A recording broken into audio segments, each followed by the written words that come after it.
नमस्कार दोस्तों, आप सुन रहे हैं कहानी बाप का आशीर्वाद।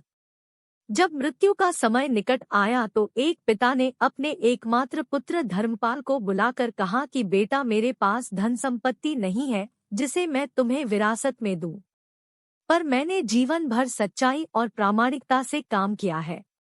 मैं तुम्हें आशीर्वाद देता हूं कि तुम जीवन में बहुत सुखी रहोगे।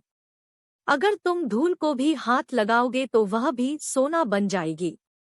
बेटे ने सिर झुकाकर पिताजी के पैर छुए। पिता ने सिर पर हाथ रखकर आशीर्वाद दिया और संतोष से अपने प्राण त्याग कर दिए। अब घर का खर्च बेटे धर्मपाल को संभालना था। उसने एक छोटी सी ठेला गाड़ी पर अपना व्यापार शुरू किया। धीरे धीरे व्यापार बढ़ने लगा। एक छोटी सी दुकान ले ली। व्यापार और बढ़ा और कुछ ही दिनों में नगर के संपन्न लोगों में उसकी गिनती होने लगी। उसको विश्वास था कि यह सब मेरे पिता के आशीर्वाद का ही फल है, क्योंकि उन्होंने जीवन में दुख उठाया पर कभी धैर्य नहीं छोड़ा, श्रद्धा नहीं छोड़ी, प्रामाणिकता नहीं छोड़ी। इसलिए उनकी वाणी में बल था और उनके आशीर्वाद फलीभूत हुए और मैं सुखी हुआ। उसके मुंह से बार बार यह बात निकलती थी।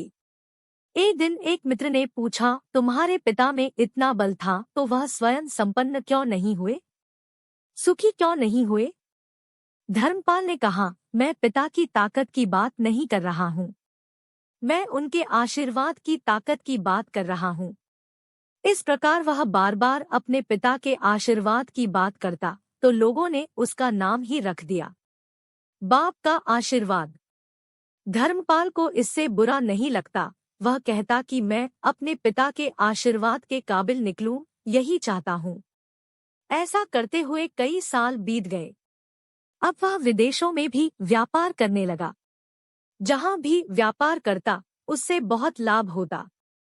एक बार उसके मन में आया कि मुझे लाभ ही लाभ होता है, क्यों न मैं एक बार नुकसान का भी अनुभव करूं। उसने अपने एक मित्र से पूछा कि ऐसा व्यापार बताओ कि जिसमें मुझे नुकसान हो।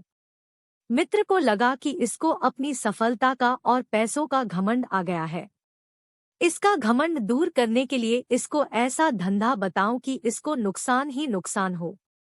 तो उसने उसको बताया कि तुम भारत में लौंग खरीदो और जहाज में भरकर अफ्रीका के जंजीबार में जाकर बेचो। धर्मपाल को यह बात ठीक लगी, क्योंकि जंजीबार तो लौंग का देश है।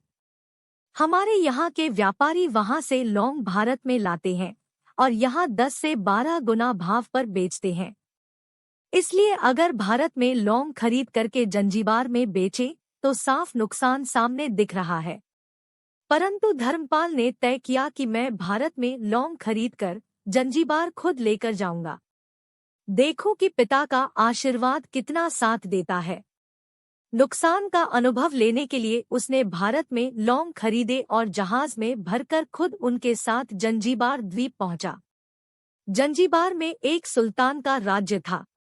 धर्मपाल जहाज से उतरकर वहां के व्यापारियों से मिलने के लिए लंबे रेतीले रास्ते पर जा रहा था।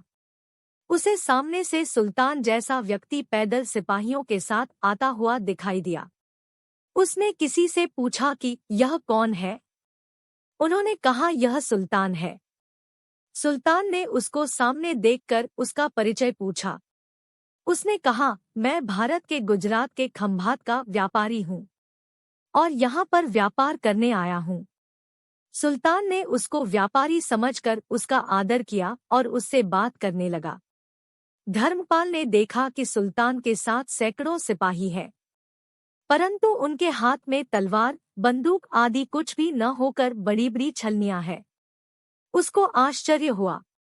उसने विनम्रता पूर्वक सुल्तान से पूछा, आपके सैनिक इतनी छलनी लेकर के क्यों जा रहे हैं? सुल्तान ने हंसकर कहा, बात यह है कि आज सवेरे मैं समुद्र तट पर घूमने आया था, तब मेरी उंगली में से एक अंगूठी यहाँ कहीं निकलकर गिर गई। अब रेत में अंगूठी कहाँ गिरी पता नहीं, तो इसलिए मैं इन सैनिकों को साथ लेकर आया हूँ। यह रेत छानकर मेरी अंगूठी उसमें से तलाश करेंगे। धर्मपाल ने कहा, अंगूठी बहुत महंगी होगी। सुल्तान ने कहा, नहीं, उससे बहुत अधिक कीमत वाली अनगिनत अंगूठी मेरे पास है, पर वह अंगूठी एक फकीर का आशीर्वाद है।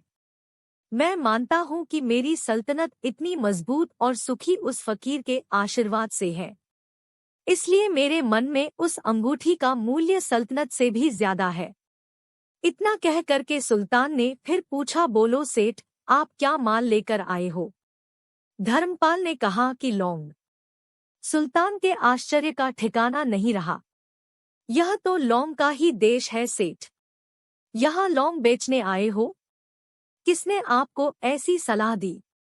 जरूर वह कोई आपका दुश्मन होगा। यहाँ तो 1 पैसे में मुट्ठी भर लौंग मिलते हैं। यहाँ लौंग को कौन खरीदेगा? और तुम क्या कमाओगे? धर्मपाल ने कहा, मुझे यही देखना है कि यहाँ भी मुनाफा होता है या नहीं। मेरे पिता के आशीर्वाद से आज तक मैंने जो धंधा किया उसमें मुनाफा ही मुनाफा हुआ, तो अब मैं देखना चाहता हूँ कि उनके आशीर्वाद यहाँ भी फलते हैं या नहीं। सुल्तान ने पूछा, पिता के आशीर्वाद? इसका क्या मतलब? धर्मपाल ने कहा, मेरे पिता सारे जीवन ईमानदारी और प्रामाणिकता से काम करते रहे, परंतु धन नहीं कमा सके। उन्होंने मरते समय मुझे भगवान का नाम लेकर मेरे सिर पर हाथ रखकर आशीर्वाद दिया था कि तेरे हाथ में धूल भी सोना बन जाएगी। ऐसा बोलते बोलते धर्मपाल नीचे झुका और जमीन की रेत से एक मुट्ठी भरी और सम्राट सुल्तान के सामने मुट्ठी खोलकर उंगलियों के बीच में से रेत नीचे गिराई तो धर्मपाल और सुल्तान दोनों का आश्चर्य का पार नहीं रहा। उसके हाथ में एक हीरे जड़ित अंगूठी थी। यह वही सुल्तान की गुमी हुई अंगूठी थी। अंगूठी देखकर सुल्तान बहुत प्रसन्न हो गया। बोला, वाह खुदा, आपकी करामात का पार नहीं। आप पिता के आशीर्वाद को सच्चा करते हो। धर्मपाल ने कहा, फकीर के आशीर्वाद को भी वही परमात्मा सच्चा करता है। सुल्तान और खुश हुआ। धर्मपाल को गले लगाया और कहा, मांग सेठ, आज तू जो मांगेगा मैं दूंगा। धर्मपाल ने कहा, आप 100 वर्ष तक जीवित रहो और प्रजा का अच्छी तरह से पालन करो, प्रजा सुखी रहे, इसके अलावा मुझे कुछ नहीं चाहिए। सुल्तान और अधिक प्रसन्न हो गया। उसने कहा, सेठ, तुम्हारा सारा माल मैं आज खरीदता हूँ और तुम्हारी मुँह मांगी कीमत तुम्हें दूंगा।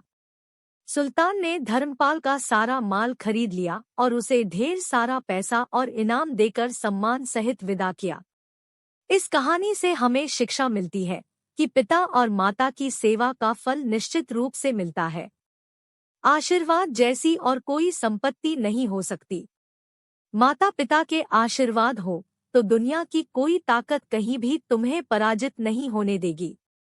बालक के मन को जानने वाली माँ और भविष्य को संवारने वाले पिता, यही दुनिया के 2 महान ज्योतिषी है। अपने बुजुर्गों का सम्मान करें, यही भगवान की सबसे बड़ी सेवा है।